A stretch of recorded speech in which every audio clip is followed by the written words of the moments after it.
সমাজে অনেকের মধ্যে শোনা যায় যে স্বামী যখন চলবেন তার স্ত্রীকে ডান পাশে রাখবেন বা বাম পাশে রাখবেন, কোন পাশে তারা থাকবে, এই সম্পর্কে জানতে চাওয়া হয়েছে। হাদিসের মধ্যে কিছু আসছে।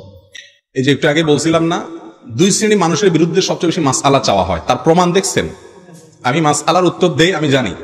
এক হলো ইমাম সাহেবদের বিরুদ্ধে, ইমাম সাহেব বাঁকা হাঁটলে তার পিছনে নামাজ পড়া যাবে কিনা, ইমাম সাহেব যদি পান খায় তার পিছনে নামাজ পড়া যাবে কিনা, ইমাম সাহেবের যদি টুপি বাঁকা থাকে তার পিছনে নামাজ পড়া যাবে কিনা, ইমাম সাহেবের যদি চাদরটা ছেঁড়া থাকে নামাজ পড়া যাবে কিনা, কত যে মাসআলা শুধু ইমাম সাহেবদের বিরুদ্ধে আর মহিলাদের বিরুদ্ধে। ভাই, এটি কুসংস্কার।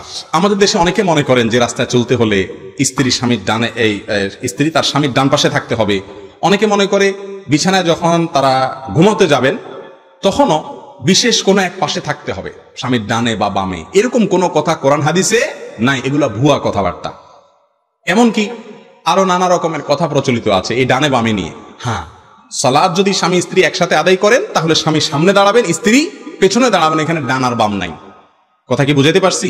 এছাড়া কোনো জায়গায় স্বামীর ডানে থাকতে হবে বামে থাকতে হবে এমন কোনো কথা কোরআন হাদিসে, ডানে বামে সামনে পিছে সব জায়গায় থাকতে পারবে স্ত্রী। এত বেশি স্বাধীনতা আল্লাহ তাআলা দিয়েছেন স্ত্রীকে যেমন পুরুষকে দিয়েছেন। অতএব ধর্মের নামে এ সমস্ত কথা বলে ধর্মের অবমাননা এবং অপমান কেউ করবেন না।